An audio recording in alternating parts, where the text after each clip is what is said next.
Hello friends and welcome to my channel statistics for all. आज के इस video में मैं आपको लार्ज सैंपल टेस्ट की 6 मेथड सिखाऊंगी जिसका नाम है test of significance of difference between two standard deviations. Friends, हमने लास्ट वीडियो में इसके पहले वाली जो मेथड सीखी थी डिफरेंस बिटवीन टू मीन वाली मेथड, और ये वाली method difference between two standard deviation, ये दोनों के जो क्वेश्चन रहते हैं ना वो सेम टाइप के रहते हैं। तो हम इसे भी सॉल्व करना सीखते हैं। सबसे पहले मैं आपको इसके स्टेप्स लिखवा देती हूँ कि इसके क्वेश्चन को आपको सॉल्व कैसे करना है। तो यहाँ पर भी सबसे पहले आपको ये टेस्टिंग ऑफ हाइपोथेसिस है ना, तो सबसे पहले हम हाइपोथेसिस डिफाइन करेंगे। हम नल हाइपोथेसिस डिफाइन करेंगे जिसे हम एच नॉट बोलते हैं, एच के नीचे ज़ीरो लिखते हैं।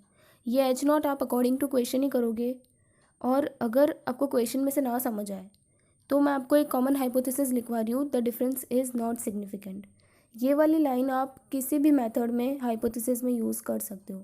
अगर आपको क्वेश्चन में से नहीं समझ आ रहा है कि क्या लिखा है, कौन सा हाइपोथेसिस लेना है, तो ओके। तो ये वाला स्टेप हाइपोथेसिस वाला ये कंपलसरी है लिखना, और ये इम्पॉर्टेंट भी है क्योंकि अगर हम स्टार्टिंग में कोई अजम्पशन लेकर नहीं चलेंगे तो हमारा लास्ट में वो टेस्टिंग के ऊपर कोई कंक्लूजन ही नहीं निकलेगा, है ना। इसीलिए ये इम्पॉर्टेंट और ये कंपलसरी भी है।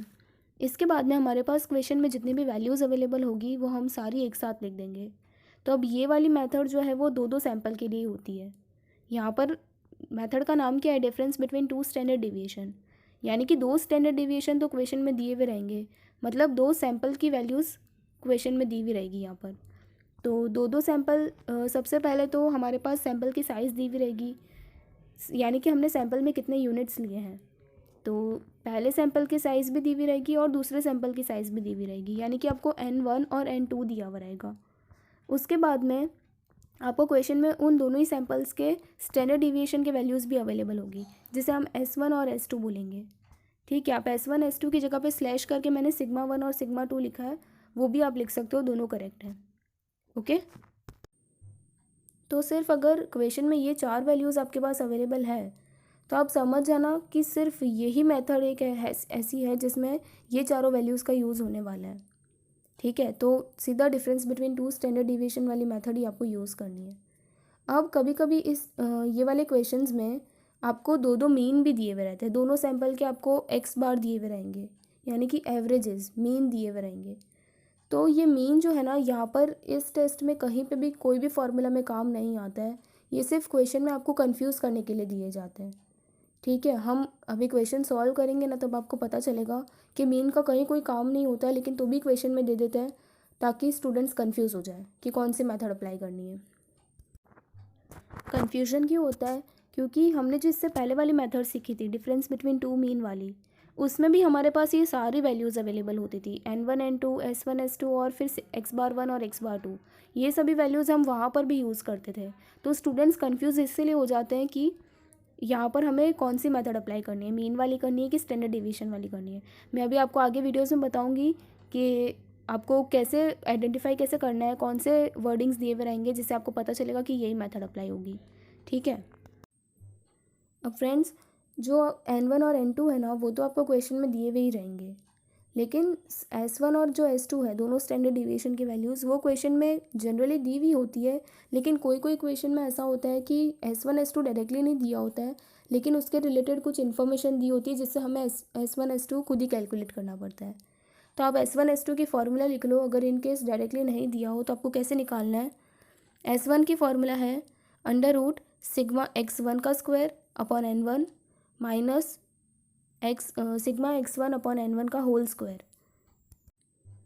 तो इस फार्मूला में जो ऊपर न्यूमरेटर में सिग्मा x1 का स्क्वायर है, फिर दूसरे वाले न्यूमरेटर में सिग्मा x दिया है ना, वो आपको क्वेश्चन में दिया हुआ रहेगा, तब आप समझ जाना कि आपको ऐसे कैलकुलेट करके निकालना पड़ेगा। तो ये S1 की फार्मूला हुई। ऐसे ही S2 में सबकी जगह पे हम वन की जगह पे हम सभी जगह 2 लिख देंगे। तो ये तो अगर आपको क्वेश्चन में N1 N2 फिर S1 S2 ये चार वैल्यूज़ अवेलेबल है, और उसके अलावा फिर आपको क्वेश्चन में ऐसे कुछ वर्डिंग्स दिए हुए हैं जिससे आपको पता चलेगा कि आपको यही मेथड अप्लाई करनी है, difference between two standard deviation. तो वो वर्डिंग्स क्या क्या है, या तो आपको डायरेक्टली दे दिया रहेगा that test the difference between two standard deviation, तो सीधा पता चल जाएगा कि यही मेथड अप्लाई होगी। इसके बाद में आपको वेरिएंस वर्ड दिया हो सकता है, या वेरिएबिलिटी, स्टेबिलिटी, डिस्पर्जन वर्ड दिया हो सकता है। तो इस तरह के वर्ड्स होना तो आप समझ जाना कि आपको ये difference between two standard deviation वाली मेथड ही अप्लाई करनी है। ठीक है, तो अब इसके आगे के भी स्टेप्स देख लेते हैं। इसके बाद में हमें डिफरेंस फाइंड करना है। तो अब डिफरेंस किसका फाइंड करेंगे, देखो मेथड के नाम से ही पता चल जाता है। Difference between two standard deviation है ना मेथड का नाम, यानी कि हम दोनों स्टैंडर्ड डिविएशन का ही डिफरेंस यहाँ पे फाइंड करेंगे। सो S1 माइनस S2 हो जाएगी इसकी फॉर्मूला। और ये जो भी वैल्यू आएगी ना उसे आपको पॉजिटिव में ही लिखना है, नेगेटिव वैल्यू नहीं होती है डिफरेंस की कभी भी, इसीलिए इसे मैंने मॉड्यूलस में रखा है। ठीक है, और इसके बाद में हमें स्टैंडर्ड एरर की वैल्यू फाइंड करनी है।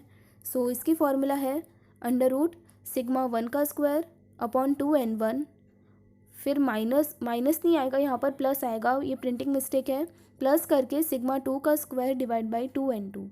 ठीक है, यहाँ पे प्लस आएगा, प्रिंटिंग मिस्टेक है। तो ये जो σ1 और σ2 जो लिखा है ना दोनों के न्यूमरेटर में हमने, उसकी जगह पे आप S1 स्क्वायर और S2 स्क्वायर भी लिख सकते हो, दोनों करेक्ट है। ओके, तो स्टैंडर्ड एरर भी आ जाएगा। इसके बाद में हम लास्ट में Z की वैल्यू फाइंड करेंगे। Z की फॉर्मूला है difference upon standard error. Difference और स्टैंडर्ड एरर हम ऊपर वाले स्टेप्स में फाइंड कर चुके होंगे, उन दोनों को सिंपली डिवाइड ही करना है। सो Z की वैल्यू आ जाएगी। अब लास्ट में आपको कंक्लूजन देना है कि आपने जो ऊपर हाइपोथेसिस लिया था ना H0, वो आपका एक्सेप्ट हुआ है या फिर रिजेक्ट हो गया है। तो इसके लिए आपको Z की वैल्यू को 1.96 के साथ में कंपेयर करना है। Z की वैल्यू 1.96 से छोटी होनी चाहिए, या फिर 1.96 तक होगी ना तो चलेगा, लेकिन उससे बड़ी नहीं होनी चाहिए। ओके, 1.96 के अलावा आप Z की वैल्यू को 2.58 के साथ में भी कंपेयर कर सकते हो, यानी कि 2.58 से छोटी होनी चाहिए या फिर उस तक होगी तो चलेगा, पर उससे बड़ी नहीं होनी चाहिए। अब 1.96 और 2.58 में से आप कौन सी वैल्यू कब लोगे, तो क्वेश्चन में आपको लेवल ऑफ सिग्निफिकेंस दिया होता है। अगर क्वेश्चन में लेवल ऑफ सिग्निफिकेंस 5% हो तो आपको 1.96 के साथ में कंपेयर करना है। ठीक है, और अगर लेवल ऑफ सिग्निफिकेंस 1% होना तो 2.58 के साथ में कंपेयर करना। और इन केस अगर क्वेश्चन में बिल्कुल भी मेंशन ही नहीं किया है कि लेवल ऑफ सिग्निफिकेंस क्या लेना है, तो सीधा आप 5% ही अज्यूम करोगे और 5% के हिसाब से 1.96 के साथ में कंपेयर करना। ठीक है, अगर ये कंडीशन हमारी सेटिस्फाई हो जाती है, Z की वैल्यू छोटी निकलती है, तो हमारा H0 एक्सेप्ट हो जाएगा। लेकिन अगर ये कंडीशन सेटिस्फाई नहीं होती है, Z की वैल्यू बड़ी हो जाती है, तो H0 रिजेक्ट हो जाता है। ये कंक्लूजन लिखना भी कंपलसरी है लास्ट में। ओके, तो हमारे स्टेप्स कंप्लीट हो गए। अब हम क्वेश्चन सॉल्व करेंगे। So now this is our first question. 2 random samples each of size 100 are drawn from 2 large populations. The information regarding these 2 sample is as follows. Sample A की information और sample B की information दी है, sigma x और sigma x square की values दी है दोनों की। Then from the above information can it be said that the variance of the first population is greater than that of the second.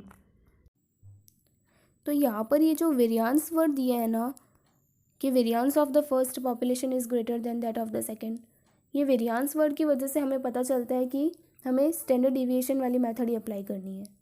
ठीक है, अब फ्रेंड्स अगर यही वाली लाइन को आप आगे रीड करोगे तो क्या लिखा है, the variance of the first population is greater than that of the second. Greater than word भी यूज़ किया है। तो लास्ट वाली मेथड जो आपको सिखाई थी, डिफरेंस बिटवीन टू मीन वाली मेथड, उसमें मैंने आपको ये वर्डिंग लिखवाया था कि अगर ग्रेटर दैन, लेस दैन इस तरह के वर्ड्स आए तब आपको वो मीन वाली मेथड अप्लाई करनी थी। तो आप यहाँ पे कंफ्यूज मत होना कि कौन सी मेथड अप्लाई करनी है। यहाँ पे वेरियंस वर्ड के लिए बोला ना कि वेरियंस ग्रेटर देन है कि नहीं है, तो वेरियंस वर्ड को हम प्रायोरिटी देंगे, इसीलिए हम ये difference between two standard deviation वाली मेथड ही अप्लाई करेंगे। ठीक है, तो क्वेश्चन में क्या लिखा है, can it be said that the variance of the first population is greater than that of the second. हम हमारे हाइपोथेसिस में यही मान के चलेंगे कि दोनों पॉपुलेशन के वेरियंसेस में कोई फ़र्क नहीं है, कोई भी फर्स्ट पॉपुलेशन का वेरियंस बड़ा नहीं है। ठीक है, दोनों के वेरियंस सेम है, तो आप लिख सकते हो the variance of both the population are same. लेकिन मैंने आपके लिए अंडरस्टैंडिंग के लिए वो जो मैंने कॉमन हाइपोथेसिस लिखवाई थी वो मैं यहाँ लिख रही हूँ, that the difference between standard deviation is not significant. ठीक है, आप ये भी लिख सकते हो, और जो मैंने आपको पहले बोली थी आप वो भी लिख सकते हो। तो हाइपोथेसिस डिफाइन हो गई। अब इसके बाद में क्वेश्चन में जितनी भी वैल्यूज़ अवेलेबल है हम वो सारे लिखेंगे। अब यहाँ पर N1 और N2 जो है ना, वो सैम्पल साइज़ जो वो स्टार्टिंग में 100 दी हुई है कि दोनों सैम्पल की साइज़ 100 है, वो तो दिया हुआ है। लेकिन स्टैंडर्ड डिविएशन आपको डायरेक्टली नहीं दिया हुआ है यहाँ पर, लेकिन उसके रिलेटेड इन्फॉर्मेशन दी हुई है। सिग्मा एक्स की वैल्यू और सिग्मा एक्स स्क्वायर की वैल्यू दी हुई है दोनों ही सैम्पल्स के लिए। तो हम इन वैल्यूज़ से हमारा स्टैंडर्ड डिविएशन कैलकुलेट कर सकते हैं। ठीक है, तो स्टैंडर्ड डिविएशन पहला कैलकुलेट करेंगे S1। इसकी फार्मूला क्या है, under root sigma x1 square divide by n1 minus sigma x1 divide by n1 का होल स्क्वायर। ठीक है, तो ये फर्स्ट सैम्पल है ना, पहले हम इसी का कैलकुलेट कर रहे हैं। तो सिग्मा x1 का स्क्वायर यानी कि ये जो सिग्मा एक्स स्क्वायर दिया हुआ है ना 67500, ये आपको लेना है। तो 67500 डिवाइड बाई 100 हो जाएगा, माइनस सिग्मा x1 का स्क्वायर यानी कि जो 2500 दिया ना वो, तो 2500 डिवाइड बाई 100 का होल स्क्वायर। अब इसे सॉल्व करो, पहले हम फर्स्ट वाला फ्रैक्शन सॉल्व करेंगे। 67500 डिवाइड बाई 100 तो आ जाएगा 675, और माइनस करके ये जो फ्रैक्शन है ना पहले इसे सॉल्व करना फिर इसका स्क्वायर करना। तो 2500 डिवाइड बाई 100 करेंगे तो 25 आएगा, फिर 25 का स्क्वायर करेंगे तो 625 आएगा। सो 675 माइनस 625 करोगे तो 50 आएगा, और फिर 50 का रूट निकाल देना तो आ जाएगा 7। सेम वे से S2 भी फाइंड कर लेना है। सो S2 की फॉर्मूला भी सेम है, सेट कर लेते हैं सैम्पल बी की। सो 72800 divide by 100 minus 2400 divide by 100 का होल स्क्वायर। सो पहला फ्रैक्शन सॉल्व करेंगे तो 728 आएगा, और दूसरा फ्रैक्शन 2400 डिवाइड बाई 100 करेंगे तो 24 आएगा, फिर 24 का स्क्वायर करके लिखना 576। ठीक है, सो अब इन दोनों को माइनस करके रूट निकाल लेते हैं तो आ जाएगा 12.33। तो अब ये S1 और S2 हमारे पास आ गया है, और N1 N2 हमारे पास पहले से ये 100 दिया हुआ ही है वो तो क्वेश्चन में। सो अब हम आगे का सॉल्व कर सकते हैं। ये मैं सब रब कर रही हूँ, डायरेक्टली S1 S2 की वैल्यू यहाँ पे लिख दूँगी अभी मैं। सो S1 और S2 की वैल्यू लिख दिए, अब N1 और N2 की भी लिख देती हूँ। ऊपर दिया हुआ है ना two random sample of each of size 100, यानी कि दोनों की साइज़ 100 ही है। सो N1 भी 100 और N2 भी 100 हो जाएगा। ठीक है, अब हम डिफरेंस निकाल सकते हैं। S1 माइनस S2 करेंगे, 7.07 माइनस 12.33, आंसर आ जाएगा 5.26। इसे माइनस में नहीं लिखेंगे, ठीक है, मॉड्यूलस में है ये। इसके बाद में स्टैंडर्ड एरर निकालेंगे।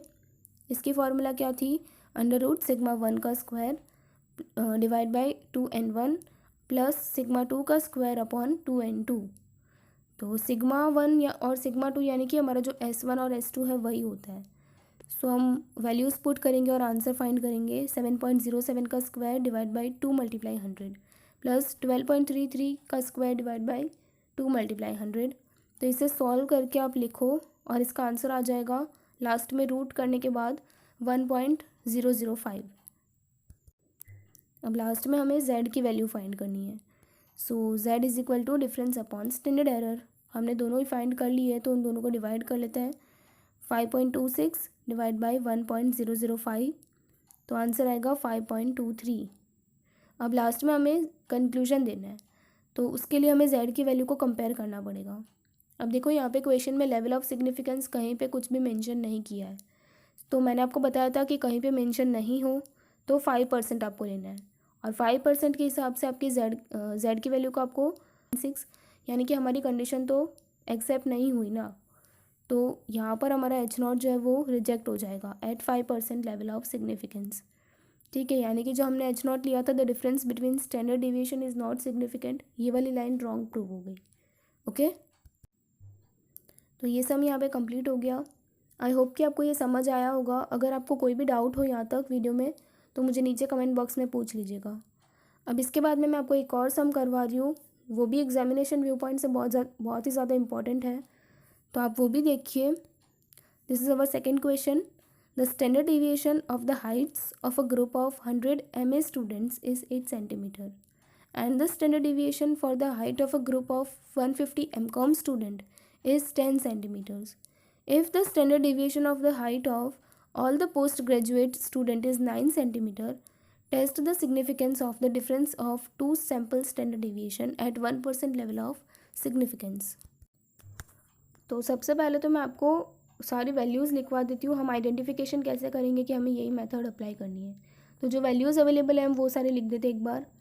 पहला हमें सैम्पल जो दिया है ना वो 100 MA स्टूडेंट्स का दिया हुआ है। सो हमारा N1 जो है वो 100 हो जाएगा और उसका स्टैंडर्ड डिविएशन हमें 8 सेंटीमीटर दिया हुआ है। स्टार्टिंग में लिखा हुआ है standard deviation of the height of group, तो ये स्टैंडर्ड डिविएशन की वैल्यू है 8 सेंटीमीटर, तो ये S1 8 हो जाएगा। इसके बाद में आपको दूसरा एक और ग्रुप दिया है M.Com स्टूडेंट का, 150 M.Com स्टूडेंट है, सो N2 हमारा 150 हो जाएगा और उसका स्टैंडर्ड डिविएशन 10 सेंटीमीटर है, तो S2 की वैल्यू 10 हो जाएगी। लेकिन अब यहाँ पे आपको एक और वैल्यू अवेलेबल है, क्या लिखा है आगे पढ़ो।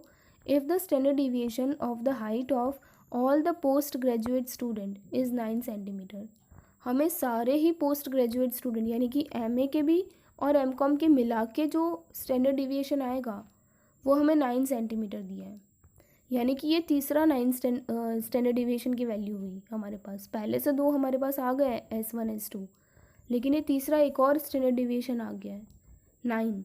तो इसे आपको कहाँ पे यूज़ करना है मैं आपको बताऊंगी, ये भी आप लिख लो। हम सिग्मा लिखेंगे, अब S नहीं लिखेंगे, हम अभी सिग्मा लिख के 9 सेंटीमीटर लिख लेंगे।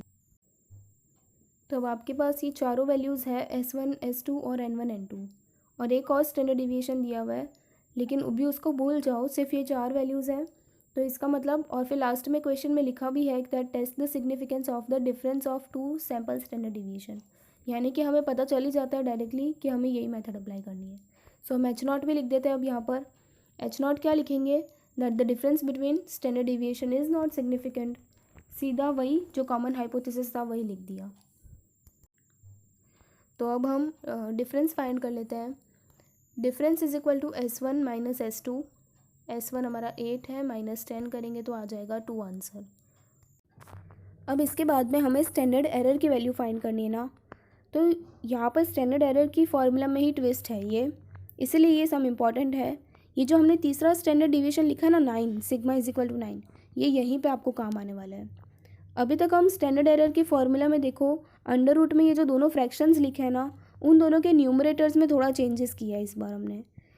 अभी तक जो पिछला सम था उसमें हम न्यूमरेटर में सिग्मा 1 का स्क्वायर और सिग्मा 2 का स्क्वायर कर रहे थे, यानी कि दोनों सैंपल के जो अलग अलग स्टैंडर्ड डिविएशन दिए हुए थे हम उन दोनों का यूज़ कर रहे थे। लेकिन यहाँ पर आपको दोनों सैंपल के स्टैंडर्ड डिविएशन तो दिए हुए ही हैं S1 और S2, लेकिन इसके अलावा एक तीसरा कॉमन स्टैंडर्ड डिविएशन भी दे दिया है दोनों का ग्रुप का मिला के, है ना। तो इसीलिए हम यहाँ पर वो दोनों अलग अलग स्टैंडर्ड डिविएशन की वैल्यूज़ नहीं लिखेंगे, 8 और 10 का स्क्वायर नहीं करेंगे, हम सीधा जो 9 दिया है ना कॉमन वाला हम यहाँ पर उसे यूज़ करेंगे। ठीक है, डिफरेंस फाइंड करते वक्त आप कॉमन यूज़ नहीं कर सकते, क्योंकि हमें डिफरेंस 2 स्टैंडर्ड डिविएशन का फाइंड करना है, तो वहाँ पे तो आपको कंपलसरी दोनों अलग अलग सैंपल का ही यूज़ करना पड़ेगा। लेकिन स्टैंडर्ड एरर के फॉर्मूला में ये तीसरा आपको यूज़ करना पड़ेगा, अगर क्वेश्चन में अवेलेबल है तो। नहीं है तो आप डायरेक्टली वो दोनों सिग्मा 1 स्क्वायर और सिग्मा 2 स्क्वायर वैसे कर सकते हो। समझ आ रहा है। तो अब इसके बाद में हमें इसकी वैल्यूज़ पुट कर देते हैं सभी और आंसर फाइंड कर लेते हैं। सो सिग्मा स्क्वायर क्या हो जाएगा, 9 का square divide by 2 multiply 100 plus 9 का स्क्वायर डिवाइड बाई 2 मल्टीप्लाई 150। तो 9 का स्क्वायर 81 होता है, 81 डिवाइड बाई 200 करेंगे तो पहला फ्रैक्शन आएगा 0.405, फिर दूसरा फ्रैक्शन 81 डिवाइड बाई 300 हो जाएगा 0.27। अब इन दोनों को ऐड करके रूट निकाल लो तो आएगा 0.82। फ्रेंड्स यही वाली फॉर्मूला हम डिफरेंस बिटवीन 2 मीन वाली मेथड में भी सीखी थी हमने, तो यहाँ पर भी हमें सेम इसी तरह से करना है, अगर तीसरी स्टैंडर्ड डिविएशन की वैल्यू भी अवेलेबल हो तो। ठीक है, अब डिफरेंस और स्टैंडर्ड एरर आ गया तो हम z की वैल्यू फाइंड कर सकते हैं। So z is equal to difference upon standard error, तो 2 डिवाइड बाई 0.82 आंसर आएगा 2.44। तो अब यहाँ पर लेवल ऑफ सिग्निफिकेंस क्या दिया है क्वेश्चन में, 1% मेंशन किया गया है, तो हमें कंपलसरी 1% पे ही करना पड़ेगा। तो और 1% के हिसाब से हम z की वैल्यू को 2.58 के साथ में कंपेयर करते थे। सो z की वैल्यू 2.44 है and 2.44 is lesser than 2.58, therefore our H0 is accepted at 1% level of significance. Okay, तो हमारा ये क्वेश्चन भी यहाँ पे कंप्लीट हो गया। आई होप कि आपको ये समझ आया होगा। अगर आपको वीडियो में कोई भी डाउट हो तो मुझे नीचे कमेंट बॉक्स में पूछ लीजिएगा। क्वेश्चन ऐसे टेबल वाले टाइप के भी सम क्वेश्चन में आते ही हैं, सॉरी एग्ज़ाम में आते ही हैं। यहाँ पर आपको वेरिएबिलिटी का वर्ड यूज़ किया गया है क्वेश्चन में, test the variability of the sample. तो वेरिएबिलिटी वर्ड से आपको पता चल जाएगा कि difference between two standard division वाली मेथड ही अप्लाई करनी है। उसके बाद क्वेश्चन में आपको N1 दिया हुआ है, N2 दिया हुआ है यहाँ पे ऊपर के साइड में, फिर यहाँ पे मीन भी दिए हुए हैं दोनों, ठीक है, एवरेज प्रोडक्शन है यानी कि दोनों के मीन दिए हुए हैं, और लास्ट में आपको स्टैंडर्ड डिवीजन भी दिए हुए हैं S1 S2। तो मीन जो है वो आपको सिर्फ कंफ्यूज करने के लिए दिए है, क्योंकि ऊपर लिखा हुआ है टेस्ट द वेरिएबिलिटी, तो आपको समझ ही जाना है कि आपको यही मेथड अप्लाई करनी है। और हमारे इस मेथड में मीन का तो कहीं पे भी कोई काम ही नहीं आता है, तो मीन सिर्फ यहाँ पे कंफ्यूज करने के लिए दिए गए हैं। तो आप यही मेथड अप्लाई करो। इसका आंसर मुझे नीचे कमेंट बॉक्स में लिख कर बताइए, ताकि मुझे समझ आएगा कि फिर आपको ये मेथड कितनी समझ आई। ओके, तो फ्रेंड्स अगर आपको ये वीडियो पसंद आए तो प्लीज़ इसे लाइक कर दीजिए और मेरे चैनल को सब्सक्राइब ज़रूर करें, ताकि आपको आने वाले वीडियोज़ के भी अपडेट्स मिलते रहें। Thank you.